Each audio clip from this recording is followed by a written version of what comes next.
Salut cher ami, bienvenue sur Potentiel Limité. C'est un plaisir pour moi de te retrouver. J'espère que c'est la peine fois chez toi. Chez moi, ça va super, hyper bien. Bienvenue dans ma chronique hebdomadaire intitulée Mes galères de freelancer. La chronique qui te partage chaque semaine des pépites, mes péripéties du quotidien, tout ce que je rencontre dans ma vie de freelancing. Je te les partage dans cette chronique-là. Donc, si tu es nouveau, je suis Francis Bédi, je suis consultant freelance sur Upwork. J'offre particulièrement mes services en web marketing, en gestion de relations clients, en e-commerce, en rédaction d'articles de blog et dans bien d'autres microservices. Je suis également passionné de développement personnel, raison pour laquelle cette chaîne est étudiée le potentiel limité parce que j'estime que dans chacun d'entre nous, il y a un potentiel qui, une fois révélé, pourra permettre à bon nombre d'entre nous de vivre une vie épanouie. J'aide également les freelancers débutants à se faire beaucoup d'argent sur Upwork. Donc, n'hésite pas à t'abonner si tu es nouveau. Si tu es un ancien, n'oublie pas de cliquer sur la cloche de notification parce que je partage chaque semaine des contenus de valeur qui vont te permettre de participer à un palier dessus et de découvrir en toi ce potentiel inné qui pourra impacter plus d'un dans notre communauté. Cette semaine, j'ai décidé de partager avec toi, avec vous, un thème très important, très important, qui, ma foi, m'a beaucoup touché parce que j'ai vécu cela et je décide de te partager l'information afin que tu prennes tes précautions, tu prennes tes dispositions. Et c'est un thème qui n'est pas beaucoup abordé sur la plupart des chaînes des freelancers qui partagent du contenu. Et certes, le freelancing, c'est une activité qui génère assez d'argent, mais elle a un revers de la médaille. Et dans cette vidéo, j'ai décidé de partager ce qu'ils ne vous disent pas. Voilà. On vous montre le bon côté du freelancing, la possibilité de travailler depuis un peu partout dans le monde, la possibilité de travailler depuis son canapé à la plage, un peu partout, la flexibilité, le fait qu'on a cette latitude-là de choisir les clients avec qui on veut travailler. Et on est libre de se réveiller à l'heure qu'on veut travailler. Oui, ça c'est le bon côté du freelancing. Mais au-delà de tout ça, il y a le revers de la médaille. Il y a le revers de la médaille en ce sens que on n'a pas la certitude de, de, de, d'avoir des revenus fixes chaque fin de mois. Et ça, c'est un souci qui fait qu'il y a bon nombre d'entre nous qui rentrent en dépression. Donc, cette semaine, j'ai décidé de partager avec toi ce qu'ils ne nous disent pas, ce qu'ils ne vous disent pas lorsque vous voulez vous lancer en freelancing. C'est que votre quotidien de freelancer sera jalonné de périodes de dépression. Et moi, j'ai vécu en 2021, début janvier 2021, une période de dépression. Et ça m'a permis de comprendre pourquoi est-ce qu'il était important de ne pas uniquement avoir les yeux, le guidon sur le freelancing, mais avoir d'autres activités connexes qui te permettent de continuer tant bien même que tu arrives à t'en sortir en freelance. Donc, si c'est un sujet qui te tient à cœur, je suis sûr et certain que ça va forcément t'intéresser parce que tu veux te lancer également en freelance. Il faudrait que tu prennes tes dispositions dès maintenant pour ne pas vivre ce que moi j'ai vécu et ce que bon nombre de freelancers vivent dans cette activité-là. Donc, bienvenue, je te reviens tout à l'heure après ce jingle.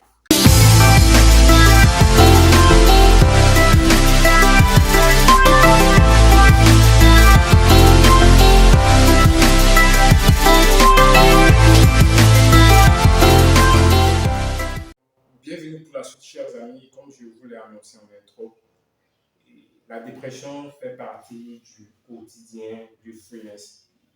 Pour vous parler un peu plus de moi, ça fait maintenant 5 ans que j'exerce en freelance et j'ai eu à traverser des hauts, des bas, des moments heureux où je me disais, mais pourquoi est-ce que c'est à moi que ça arrive? Comment est-ce que je me suis pris pour atteindre tous ces résultats? Mais il faut dire que l'une des situations qui m'a le plus marqué, qui m'a le plus bouleversé et qui a failli me faire perdre pied, c'est le fait d'avoir perdu en 2020, début janvier 2021, 4 contrats successivement, des contrats qui me rapportaient au total plus de 500, entre 500 à 600 dollars la semaine. Et au tout, je me retrouvais en fin de mois, pendant cette période-là, à générer soit 2 500 $ à 3 000, voire 4 500 $ le mois. Donc, durant janvier 2021, j'ai perdu successivement ces 4 contrats-là. Je menais déjà une train de vie, j'avais une train de vie qui, qui n'était pas ce que je faisais auparavant. Je menais un train de vie un peu plus élevé parce que je générais plus d'argent. Et quand j'ai vécu cette situation, j'ai déprimé. Je me suis dit, mais pourquoi est-ce que ça avance? Je ne m'attendais pas à vivre cette situation-là. Mais ça m'est arrivé et il fallait que je prenne des dispositions pour ne pas vivre de pareilles situations. Donc, je me suis lancé dans d'autres activités. Je me suis lancé en e-commerce et par là, j'ai développé ma boutique e-commerce que je vendais sur le marché français. Avec cette boutique e-commerce, j'ai généré un chiffre d'affaires de 22 000 euros, 22 000 $ de CA avec un bénéfice net de 7 000 $. Et à ma grande surprise, j'ai encore vécu une autre situation. Mon business manager, c'est-à-dire le logiciel de l'application de Facebook qui permettait de faire des publicités, a été suspendu par Facebook. Deuxième coup dur en 2021. Donc, cette première situation que j'ai vécue, cette première période de dépression que j'ai vécue, cumulée à la deuxième période de dépression en 2021, c'est-à-dire le fait que mon activité, la seconde activité sur laquelle je comptais le plus, a encore chuté. J'ai décidé alors de me lancer dans la construction d'une bâtisse de maison locative parce que j'avais généré un maximum de sous et je tenais à construire quelque chose qui allait me permettre de sécuriser mes vieux jours. Donc, j'ai construit cette bâtisse-là. J'ai fini la construction en décembre 2021. Et je finis la construction en décembre 2021. Il y a des locataires qui intègrent ces chambres-là. Mais janvier 2022, je suis encore déprimé. Pourquoi est-ce que je suis déprimé? Parce que je n'avais plus de contrat sur la plateforme sur laquelle je travaille. Or, mon activité de e-commerce, c'est-à-dire le dropshipping sur le marché français, était tombée à l'eau. Alors que j'avais dépensé des frais pour faire le coaching pour cette activité-là. Me voici en 2022 encore, je suis déprimé, je n'ai plus l'envie de travailler, je n'ai plus l'envie de me réveiller le matin pour aller au boulot parce que je n'avais pas de contrat, j'avais seulement un seul contrat, bien 2 contrats sur lesquels je travaille avec mes collaborateurs. Mais j'avais perdu cette motivation. Et encore plus grave, mon compte en banque était vide. Pourquoi? Parce que j'avais utilisé le maximum, la plus grande partie de ce que j'avais en compte en banque pour finaliser la construction de cette bâtisse. Donc, c'est pour te dire à quel point ces différentes situations-là m'ont fait comprendre qu'il n'est pas que le freelancing, c'est bien beau.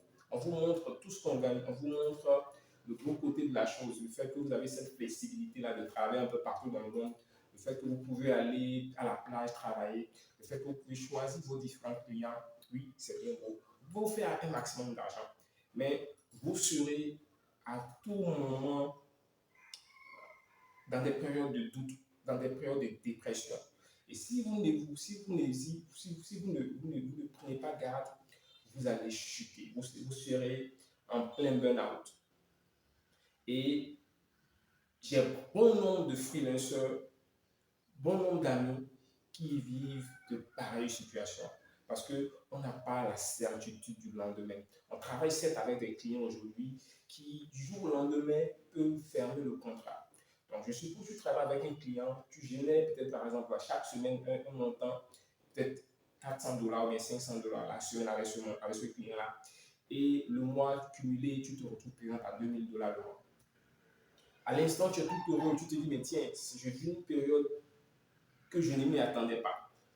Et tu ne prends pas le soin de te projeter. Parce que le contrat que tu as avec le client sur la plateforme Upwork, sur les plateformes de freelancing, ou soit peut-être en freelancing, le souci c'est que on n'a pas de contrat à durée indéterminée, ni même de contrat à durée déterminée. Le client, du jour au lendemain, selon ses humeurs, peut te fermer un contrat sans même que tu ne t'en rendes compte. Parce qu'il s'est réveillé, peut-être le matin, il n'était pas content d'une tâche que tu as fait, il n'est pas satisfait, il te ferme le contrat. Donc, imagine, tu génères avec un client un montant cumulé à la fin du mois de 2000 $ et tu t'es déjà projeté, tu as déjà fait des projections, tu as déjà planifié comment est-ce que tu vas gérer cet argent-là pour pouvoir l'investir dans d'autres activités. Et un mois après, sans même que tu ne t'en rendes compte, le client ferme le contrat. De toi à moi, comment est-ce que tu seras? Tu seras choqué, tu seras déprimé. Raison pour laquelle je dis toujours à ceux avec qui ceux que j'encadre, ne vous contentez jamais d'un seul contrat en freelancing. Parce que si vous vous contentez d'un seul client, d'un seul contrat, vous serez déçu lorsque ce client-là va décider de fermer le contrat. Et encore plus grave, ce qui fait que bon nombre de freelancers dépriment, c'est que on a une entreprise unipersonnelle. L'une des premières causes des freelancers qui fait que les freelancers dépriment le plus, c'est qu'ils ont une entreprise unipersonnelle. Ils sont à la fois le secrétaire de l'entreprise, le patron de l'entreprise, le comptable de l'entreprise, le commercial de l'entreprise. En fait, quand tu es freelancer, tu dois faire tout à la fois. Tu dois savoir te vendre, tu dois savoir échanger avec les clients, tu dois gérer la comptabilité, tu dois gérer les différents contours qui jalonnent ton quotidien de freelancer. Et ça, c'est l'une des choses, c'est l'une des causes qui fait que bon nombre de freelancers stressent au quotidien. Moi, à mes débuts, j'ai vécu cette situation-là. Parce que je devais à la fois faire tout et tout, dans un laps de temps. Donc, ça faisait que je me mettais une pression qui faisait que, arrivé à ce moment, je n'avais même plus à satisfaire les demandes des clients. C'est là que j'ai dit, mais tiens, il faille que je continue dans cette situation, l'idéal, c'est de m'entourer de certains collaborateurs qui vont m'aider dans les différentes tâches. Et ça a été une décision bénéfique. Et c'est l'une des décisions même qui m'a permis d'atteindre les résultats que j'ai pu obtenir jusque-là. Donc, lorsque vous êtes en freelancing, le fait que vous soyez à la fois le secrétaire, le comptable, si vous gérez tout, vous empêche de voir grand 1. Et secondo, cela fait que vous êtes en constante pression. Constamment, vous êtes en pression. Vous n'avez pas cette liberté-là de pouvoir faire plusieurs choses à la fois. Donc ça, c'est l'une des premières raisons qui fait que la plupart des freelancers sont en dépression. La deuxième raison qui fait que nous sommes en constante dépression, c'est qu'on est isolé. On est isolé, on travaille seul chez soi. Donc, le seul fait que tu travailles chez toi à la maison, tu n'as pas des collaborateurs, tu n'as pas des personnes avec qui échanger, fait que tu es isolé. Tu ne peux pas parler de tes difficultés à quelqu'un autour de toi. Imagine un peu, tu es dans un bureau et tu as à la fois des personnes autour de toi avec qui tu interagis. Le seul fait d'interagir te permet déjà de libérer cette pression qui est en toi, qui est autour de toi, cette pression que te font vivre les différents clients avec qui tu travailles. Donc, la seconde cause qui fait que bon nombre de freelancers dépriment, il y a le fait qu'on soit isolé, on travaille depuis notre domicile. Et en plus de cela, en Afrique, plus particulièrement dans nos pays francophones, il y a le fait que on assimile celui qui travaille avec un ordinateur à un arnaqueur. Donc, le regard des autres, le regard de notre environnement. Moi, je suis au Bénin. Et le seul fait qu'une personne me voit en train de travailler sur un ordinateur, pour elle, en premier lieu, je suis peut-être en train d'arnaquer quelqu'un qui est peut-être en Europe. Donc, le regard des autres de notre environnement a fait qu'on est tout le temps stressé, on se pose des questions. Qu'est-ce que les autres pensent de nous? Est-ce que ce que nous faisons là, les gens ne se disent pas qu'on est en train de faire une mauvaise chose? Ça, c'était la deuxième raison qui fait qu'on est constamment stressé. La troisième raison, c'est qu'il y a l'argent. L'argent. L'argent, c'est le nerf de la guerre. C'est ce qui fait qu'on se réveille au quotidien pour donner le 110% de nous-mêmes pour subvenir à nos besoins. Parce qu'on a des charges, on a le loyer à payer, on a des factures à payer. Et tout ceci cumulé fait qu'on est surmené. Et encore plus grave, le freelancer, il n'a jamais un salaire fixe. Aujourd'hui, il peut avoir généré peut-être 500 $. Le mois d'après, il va chuter à 200 $. Le mois suivant, il va monter à 500 $. Donc, tout ceci cumulé fait que il n'a aucune certitude du lendemain. Il doit être en constamment être en train de chercher, il doit constamment être en train de chercher de nouveaux contrats. Parce qu'il sait que le contrat qu'il a aujourd'hui, le job sur lequel il travaille aujourd'hui, à tout moment, il peut le perdre. Et étant dans cet état d'esprit-là, il sera forcément dépressif parce qu'il a peur de perdre des contrats. Et moi, c'est ce qui m'est arrivé. En 2021, en 2022, j'avais peur de perdre des contrats. Et même tant bien même que je n'avais pas assez, le peu que j'avais peur de les perdre. Et je me posais mille une questions. Comment faire pour, pour ne pas vivre de pareilles situations? Donc, j'ai changé ma méthode d'approche. Et j'ai décidé de partager comment est-ce que tu dois t'y prendre pour ne pas subir cette pression du quotidien quand tu te lances en freelancing. Parce qu'on ne le dit pas, ils ne le disent pas, mais ils vivent constamment des moments de stress. Et le stress engendre la dépression. La première des choses à faire, c'est d'être patient avec soi-même. Vous devez être patient avec vous-même, en ce sens que vous ne devez pas envier vos concurrents. On est dans un environnement où il y a plusieurs freelancers. On veut chaque fois aller voir ce que l'autre fait. Comment est-ce que l'autre fait pour s'en sortir? Oui, c'est bien. On se dit que l'autre a généré des centaines de mille. Comment est-ce que moi aussi je dois faire pour générer cela? Mais il ne faut pas envier, il faut plutôt réfléchir à comment. Certes, en réfléchissant au comment faire pour atteindre les résultats de l'autre, ça va nous pousser à sortir de notre zone de confort, à donner le meilleur de nous-mêmes. Mais nous ne devons pas faire de cela quelque chose de hyper important qui va faire que on va lâcher tous nos neurones pour forcément obtenir ce résultat. Donc, la première des choses à faire pour sortir de cette dépression quotidienne que nous vivons en tant que freelanceurs, c'est d'être patient avec soi-même, de ne pas envier les autres, de travailler au quotidien pour obtenir ces résultats sans se mettre une pression inutile. La deuxième des choses, c'est de planifier nos journées. On doit planifier nos journées de telle sorte qu'on soit un peu plus flexible à faire d'autres choses. Ne pas cumuler des tâches jusqu'à ce qu'au terme de la journée, tu es hyper épuisé et tu dis, mais tiens, sincèrement, cette activité-là m'épuise. Donc, planifier nos journées.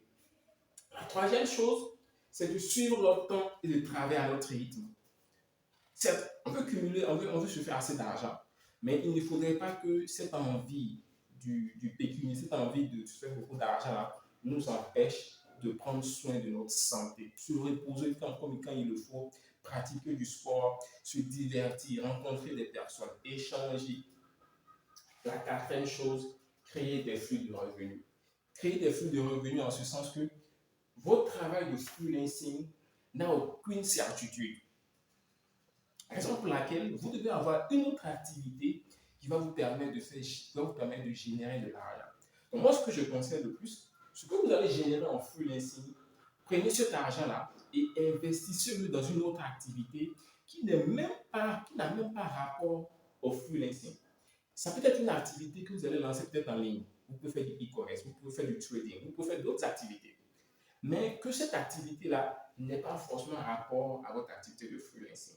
Cela va vous permettre de vous déconnecter de temps à autre. Ça peut être une activité physique. Vous pouvez lancer une boutique, vous pouvez lancer une activité présentielle. Il n'y a pas de souci. Mais sachez vous déconnecter en investissant dans d'autres activités qui vont vous rapporter de l'argent quand en freelancing, vous n'allez pas avoir assez de contrats sur lesquels travailler.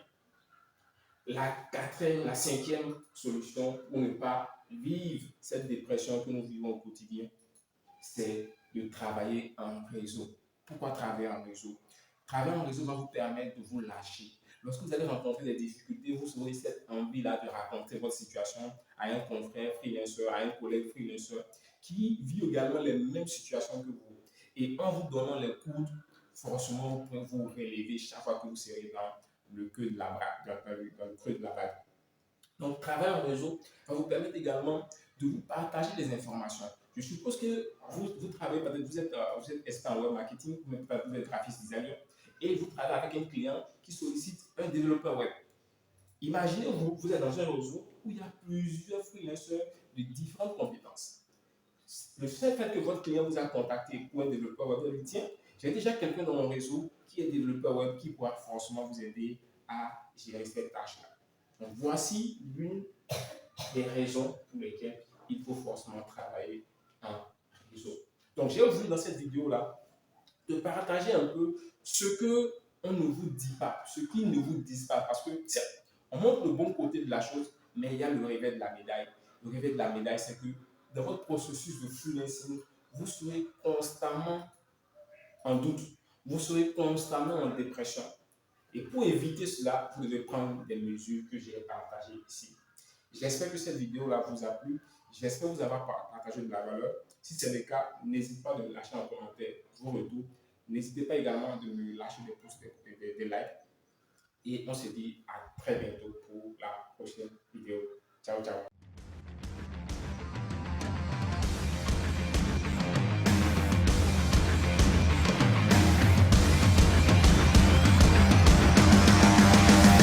Pour être coaché, développez votre plein potentiel et acquérir des clients potentiels. Contactez-nous. Email contact@potentielillimité.net ou sur WhatsApp au numéro +229 64 39 87 59. Potentiel illimité, parce qu'en chacun d'entre nous sommeille un potentiel.